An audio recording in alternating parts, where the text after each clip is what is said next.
تاکہ میں اسے اپنی رب کی اطاعت و عبادت میں لگاؤں۔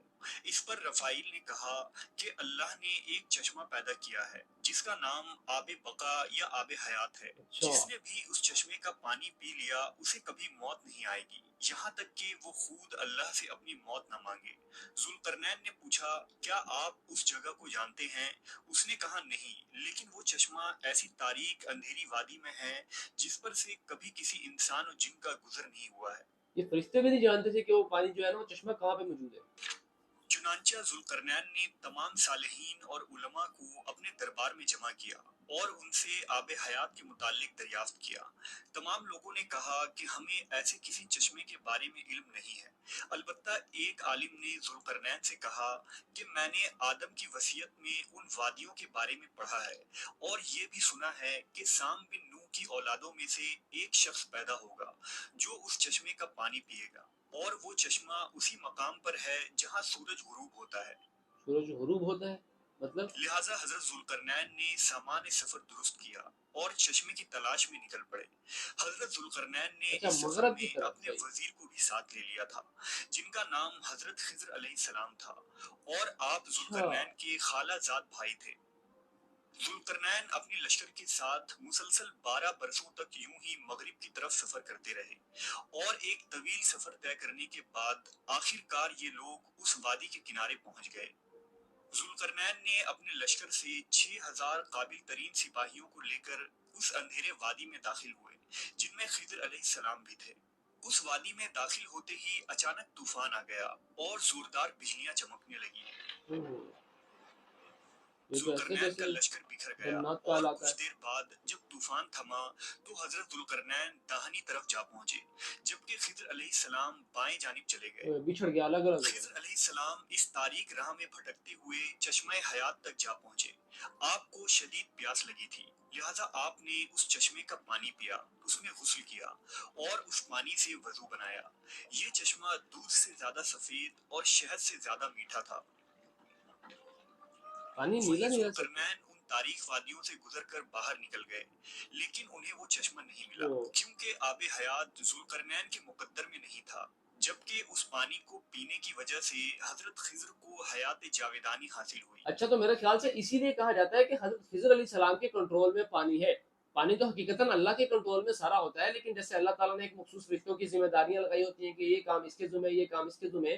ہمارے معمول کے مطابق ہمارے علماء کرام جو ہمارے بڑے وہ بتاتے ہیں کہ پانی کا ایک جو ہے نا وہ پیغمبر ہے یا پانی کے ایک ولی ہے جن کو حضرت خضر کے نام سے جانا جاتا ہے۔ مطلب کہ پانی کے جو سارے مسائل ہیں، پانی کے جو سارے معاملات ہیں، وہ اللہ تعالیٰ نے حضرت خضر علیہ السلام کو جو ہے نا اس کی ذمہ داری سونپی ہے۔ تو مطلب یہ کہ انہوں نے وہ پانی پیا تھا جس کی وجہ سے وہ آب حیات ہیں، یعنی کہ دنیاوی طور پر تو شاید نظر نہ آ رہے ہوں، لیکن وہ جو ہے وہ ایک روحانیت کے اندر جو ہے نا وہ حیات ہے۔ دا الیگزینڈر رومانس نامی فارسی تصنیف جو دنیا کے سب سے بڑی سلطنت قائم کرنے والا بادشاہ سکندر اعظم کے سفر کے متعلق لکھی گئی الیگزینڈر ہے، تک ہے۔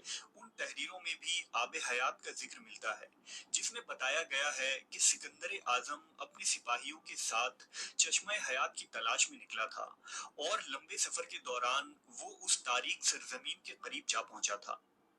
کہتے ہیں کہ جب سکندر اپنے سپاہیوں کے ساتھ اس تاریک وادی میں پہنچا تو اسے ایک ندی ملی۔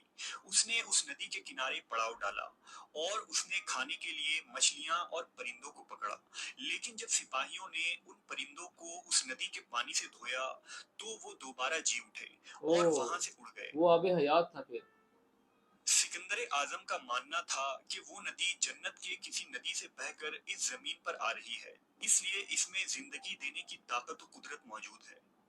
اس پانی کو سکندر نے پیا یا نہیں اور وہ سرزمین کون سی تھی اس کے متعلق تاریخ خاموش نظر آتی ہے۔ مطلب کہ کوئی مکمل معلومات نہیں آب حیات کے بارے میں کہ یہ واقعی بھی کہاں پر موجود ہے، مطلب کہ پوری ٹیکنیکل ریسرچ کے بعد بھی ابھی تک کوئی فزیکل جو ہے نا وہ چشمہ نکل کے سامنے نہیں آیا۔ اگر غور کریں تو اسی طرح کا واقعہ حضرت موسیٰ علیہ السلام کے متعلق قرآن مجید میں موجود ہے، جس میں آب حیات کی طرف اشارہ کیا گیا ہے۔ کافی انبیاء واقعہ کرام کچھ کے یوں ساتھ ہے کہ معاملات پیش موسیٰ ہوئے علیہ ایسے۔ السلام ایک دفعہ بنی اسرائیل میں خطبہ دے رہے تھے، تو ایک شخص نے پوچھا کہ لوگوں میں سب سے زیادہ علم کس کے پاس ہے؟ حضرت موسیٰ نے جواب دیا کہ میرے پاس۔ اس پر اللہ نے حضرت موسیٰ کی طرف وحی کی کہ آپ کو میرے بندوں میں سے ایک بندہ 2 دریاؤں کے ملنے کے مقام پر ملے گا، جسے میں نے اپنے علوم میں سے ایک علم عطا کیا ہے جو آپ کے پاس نہیں ہے۔ موسیٰ علیہ السلام نے ان سے ملنے کی خواہش کی۔ اللہ نے حکم دیا کہ اپنے ساتھ ایک مردار مچھلی کو لیجئے اور 2 دریاؤں کے ملنے کی جگہ پر جائیے، اور جہاں وہ مچھلی گم ہو جائے وہیں آپ کی ملاقات اس بندے سے ہوگی۔ یہ چشمہ جو ہے نا، یہ قرآن میں لہٰذا ذکر ہے، موسیٰ بس یہ علیہ جو السلام 2 نے چشمے آپس اپنے میں ایک مل رہے ہیں۔ خادم کو ساتھ لیا اور نمک لگے ہوئے ایک مچھلی کو زنبیل میں رکھ کر سفر پر نکل پڑے۔ جب وہ چٹانی علاقوں میں پہنچے تو اس زنبیل کو ایک چٹان کے اوپر رکھا تو اچانک وہ مچھلی زندہ ہو گئی اور جھرنے کے ایک راستے کے ذریعہ ندی میں چلی گئی۔ جس مقام پر وہ مچھلی گم ہوئی اسی مقام پر موسیٰ علیہ السلام کی ملاقات اس بندے سے ہوئی جن کا نام خضر علیہ السلام تھا۔ اچھا، وہ پیغمبر ہے یا ولی ہے شاید؟ اب سوال یہ ہے کہ وہ مچھلی جو مردہ تھی وہ زندہ ہو کر اس دریا میں کیسے چلی گئی؟ لہٰذا امام ابن کثیر اور طبری جیسے جلیل القدر مفسرین کا قول ہے کہ جس چٹان پر موسیٰ علیہ السلام نے اس مچھلی کو رکھا تھا اس کے نیچے آب حیات کا چشمہ تھا، اور اسی پانی کے چھلکوں کے پڑنے کی وجہ سے مچھلی زندہ ہو گئی تھی۔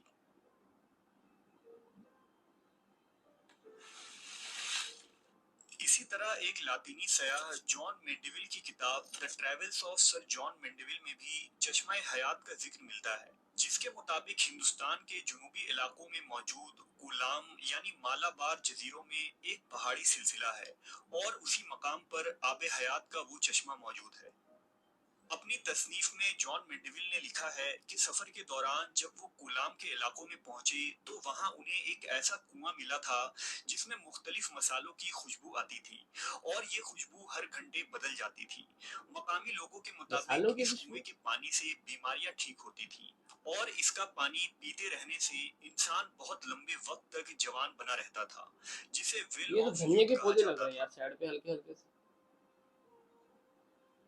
11ویں صدی میں آب حیات کی کہانیاں پھر سے تب مشہور ہوئی جب سال 1165 عیسوی میں پریسٹن جان نے بازنطینی بادشاہ کو ایک خط لکھا جس میں انہوں نے افریقہ کے ایک علاقے کا ذکر کیا تھا۔ ان کے مطابق ایتھوپیا کے قریب ایک واٹر آف فاؤنٹین یعنی چشمہ تھا جس کے پانی میں یہ خاصیت تھی کہ اس میں نہانے والے شخص کی عمر 30 کی ہو جاتی تھی، خواہ وہ کتنا ہی بوڑھا کیوں نہ ہو۔ جوان ہو جاتا تھا ایک عمر میں، مطلب کہ چشمہ حیات کا ذکر انجیل کے کتاب یوحنا میں بھی ملتا ہے۔ یوحنا کے مطابق پھر اس نے مجھے بلور کی طرح چمکتا ہوا آب حیات کا ایک دریا دکھایا جو خدا کے تخت سے نکل کر اس شہر کے درمیان میں بہتا تھا، اور اس دریا کے پار زندگی کا درخت تھا۔ کتاب یوحنا کے مطابق جو شخص بھی آب حیات کے اس چشمے میں داخل ہوگا اس کے جسم میں موجود ہر تکلیف اور ہر زخم ٹھیک ہو جائے گا۔ اچھا، اس پانی کی خاصیت یہ تھی کہ جو بیماری ہے، جو زخم ہے، جو بھی آپ کو کوئی معاملات ہیں نقصانات والے، وہ سارے کے سارے شفا مل جاتی تھی۔ ایک اس پانی میں یہ خاصیت تھی کہ جو اگر آپ بڑھاپا ہے، آپ کی عمر زیادہ ہے، آپ اس پانی میں نہا لیتے تھے تو آپ کی جو ہے نا وہ عمر ایک ایسی ہو جاتی تھی کہ جیسے نارمل جوان شخص ہوتا ہے، نہ اس کو کوئی تکلیف ہوگی، نہ کوئی بڑھاپا ہوگا، مطلب کہ فل فٹ فاٹ والا جو ہے نا وہ بندہ بن جاتا تھا۔ یہ تھی پانی کی خاصیت۔ مطلب یہ کہ تھوڑی بہت نالج میں یہ آ رہا ہے کہ وہ چشمہ جو واقعی میں موجود ہے، کچھ نہ کچھ حقیقت اس کی دنیا میں موجود ہے، لیکن وہ فزیکلی ابھی کسی کے سامنے پروپر آیا نہیں، کسی کی ریسرچ میں بھی ابھی تک وہ سامنے نہیں آیا۔